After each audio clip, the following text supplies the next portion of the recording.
Esto de los resúmenes parece ser muy difícil y ya me estaba preocupando, profesor. Joaquín, tranquilo, respira, no te angusties. Normalmente los resúmenes los elaboramos a partir de material escrito, como este, por ejemplo. Porque resulta más fácil subrayar con un lápiz la información que nos parezca relevante o importante. El paso número 1 es leer toda la información de principio a fin, para que puedas entenderla y asimilarla. El paso número 2, subrayar con un lápiz los conceptos que te parezcan importantes. Trata de subrayar solamente lo que resulte verdaderamente imprescindible. El paso número 3 es redactar la información tomando en cuenta que el resumen responde a algunas preguntas. ¿Qué? ¿Cómo? ¿Cuándo? ¿Por qué? Debe ser redactado en tiempo presente y debes transcribir las palabras del autor sin agregar comentarios ni modificaciones. Sí. Vamos a ver un breve video en el que se recapitulan los pasos sobre los que acabamos de hablar. Hola, bienvenidos. Hoy día vamos a hablar sobre cómo hacer un buen resumen. Pero, ¿qué es un resumen? Pues es un texto que sintetiza o abrevia las ideas de un texto de mayor tamaño o complejidad. ¿Y para qué sirve? Pues se utiliza para dar la misma información del texto, pero de manera abreviada. Habitualmente, reducimos el texto hasta en un 25% de su tamaño. ¿Y cómo hacemos un buen resumen? Pues empezamos con una lectura del texto en silencio y muy concentrados. Si tenemos que leer 2 o 3 veces incluso, también está bien. Luego de haberlo leído lo suficiente como para comprenderlo, subrayamos las ideas básicas. Eliminamos todo aquello que sea irrelevante, anecdótico o secundario. Luego, organizamos las ideas en forma de esquema.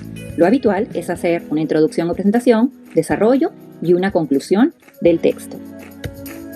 Y por último, pasamos a redactar de modo correcto y preciso todas esas ideas importantes o básicas que hemos detectado para nuestro resumen. Pero también tenemos que considerar algunos detalles. Por ejemplo, como que el resumen responde a las preguntas ¿de quién?, ¿qué?, ¿cómo?, ¿dónde?, ¿y por qué? Que el resumen nunca contiene la fórmula había una vez cuando se trata de un cuento, que no incluimos diálogos y que siempre está escrito en un tiempo presente. Y para finalizar, no olvides revisar que el texto esté escrito correctamente y que no tenga fallas ortográficas.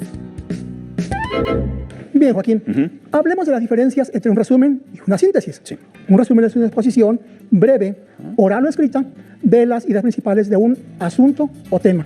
Para elaborar una síntesis, el texto original debe pasar por un proceso de análisis, es muy diferente al resumen. Después de que leíste y comprendiste el texto, redactarás con tus propias palabras lo que te parezca más importante. Tenemos ahí, por ejemplo, en pantalla, que es un resumen. Sí. ¿Puedes ayudarme? Sí, claro.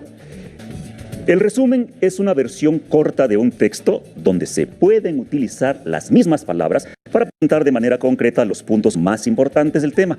Las ideas principales son expresadas de manera directa y concreta. Claro que sí. Características del resumen. Preciso. Debe ser preciso en la exposición de las ideas, presentando de manera clara y concreta de qué se trata el tema en cuestión. Completo. Tiene que abarcar todas las ideas más fundamentales del tema. Lógico. Todas sus partes deben estar organizadas, demostrando la relación entre cada idea. El autor no tiene permitido emitir expresiones personales, deducciones o conclusiones propias. ¿Y qué es una síntesis?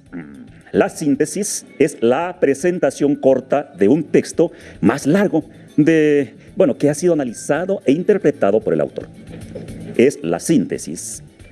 Más bien, en la síntesis, maestro, el autor se permite en análisis e interpretación más profundo del tema para producir una composición más personal sobre los conceptos de los autores en los que se basa. Muy bien. Originalidad. El autor debe utilizar palabras y un estilo propio al momento de redactar. Libertad.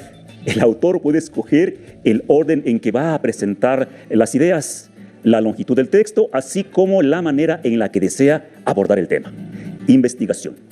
Para poder redactar una síntesis completa es necesario realizar una investigación sobre los conceptos que se abordan para así poder llegar a conclusiones e introducir nuevas ideas. Casi siempre la escribe el propio autor y solo algunas veces alguien externo. Bien, Joaquín. Ahora que sabemos ya la diferencia entre un resumen y una síntesis, vamos a aprender una manera sencilla para hacer un resumen. Sí, maestro. Hagamos juntos un ejercicio, ¿te parece? Me parece bien. Leamos el texto siguiente en la presentación de cómo empezamos a contar. Veamos esta historia y vamos a leerlo a veces que sea necesario. ¿Estás listo? Sí, maestro. Muy bien. ¿Cómo empezamos a contar? Cuando la gente empezó a contar, casi con toda seguridad utilizó las manos. Como casi todo el mundo tiene 10 dedos, es comprensible que contaran en decenas. Y así fue como comenzó nuestro moderno sistema para contar, el sistema decimal. Los dedos eran una forma de contar antes de que existieran palabras para los números. Tocarte los dedos al contar ayuda a llevar la cuenta, y levantar los dedos en el aire es una forma de expresar números sin palabras. El vínculo entre dedos y números es antiguo. Hoy día usamos la palabra dígito, dedo en latín, para referirnos a un número. Los matemáticos dicen que contamos en base 10, lo que significa que contamos en decenas. No existe razón matemática para contar en decenas. Es un mero accidente biológico. Algunas culturas antiguas utilizan las manos para contar en base 5. Si existieran extraterrestres con 8 dedos, seguramente contarían en base 8. Durante gran parte de la historia, los hombres apenas han necesitado los números. Antes de la agricultura, recolectaban alimentos de la naturaleza. Recogían solo lo que necesitaban y apenas les sobraba nada para comerciar o intercambiar. Por eso, no tenía sentido contar las cosas. En algunos lugares, la gente todavía vive como cazadores-recolectores. La mayoría sabe contar, pero apenas se molestan. La tribu piraña de la selva amazónica solo cuenta hasta 2. Todos los números grandes son muchos. Si se puede vivir sin números grandes, ¿por qué alguien empezó a contar? Para evitar los engaños. Imagina que pescas 10 peces y le pides a un amigo que te los lleve a casa. Si no supieras contar, podría robarte alguno y nunca lo sabrías. Muy bien, Joaquín. ¿Qué te pareció la lectura? Maravilloso, maestro. Muy bien. No es necesario tener demasiado, ¿verdad? Según la lectura. Bien. ¿Y ustedes en casa alcanzaron a tomar nota? ¿Subrayaron? Bien, vamos a ver cómo quedaría el resumen una vez que subrayamos. Cuando la gente empezó a contar, utilizó las manos. Casi todo el mundo tiene 10 dedos. Contaban en decenas. Así comenzó nuestro sistema decimal. Los dedos eran forma de contar antes que existieran palabras para números. Ayuda a llevar la cuenta. Levantar los dedos es una forma de expresar números. Usamos la palabra dígito para referirnos a un número. Contamos en base 10. Accidente biológico. Culturas antiguas utilizaban contar en base 5. Durante la historia, los hombres apenas han necesitado los números. Antes recolectaban solo lo que necesitaban. Sobraba nada para comerciar. No tenía sentido contar las cosas. En algunos lugares, la gente sabe contar, pero apenas se molestan. La tribu piraña solo cuenta hasta 2. ¿Por qué alguien empezó a contar? Para evitar engaños. Si no supieras contar, podría robarte. Ahora comenzaremos a unir las palabras, unirlas en párrafos, todo lo que marcamos. Unirlos en párrafos, todo lo que marcamos. Recuerda usar conectores o lo que sea necesario para que las ideas queden en un orden lógico. Debemos darnos cuenta que ahora lo que hace rato marcamos queda ya en un texto. No te preocupes, no tiene que ser exactamente igual. Ahora solo queda revisar el escrito, checar la ortografía, hacer los ajustes necesarios y queda terminado para entregar el ejercicio a tu maestro.